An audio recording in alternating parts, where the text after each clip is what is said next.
আসসালামু আলাইকুম। আজকে আমি আবারও পুরাতন একটা টপিক নিয়ে আলোচনা করব। জাপানে যে ভিসা রিনিউয়াল ফি বৃদ্ধির একটা কথা হচ্ছিল, এটা কি ইতোমধ্যে কার্যকর হয়েছে কিনা বা ভিসা রিনিউয়াল ফি বৃদ্ধি পেয়েছে কিনা। এটা নিয়ে আলোচনা করার একটা কারণ হচ্ছে আমি যেহেতু আমার ভিসা রিনিউ করব, এটা নিয়ে তাই আবার একটু আপডেট দেওয়ার চেষ্টা করতেছি। আমি আমার ভিসা রিনিউয়ের জন্য অ্যাপ্লিকেশন ফর্ম বা ডকুমেন্টগুলো নিয়ে আসছি।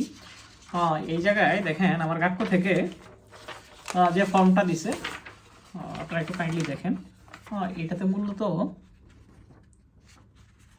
এখন পর্যন্ত ৬,০০০ ইয়েনি আছে।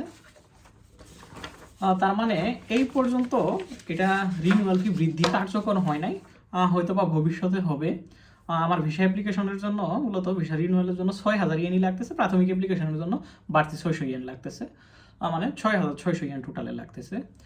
যদি ভিসা রিনিউয়াল ফি বৃদ্ধি কার্যকর হয়, আমি এই আপডেট আপনাদের অবশ্যই শীঘ্রই জানাবো। জানুয়ারি সেশনে যারা আসছে হয়তো ৩-৪ মাস পরে ভিসা রিনিউ করা লাগবে।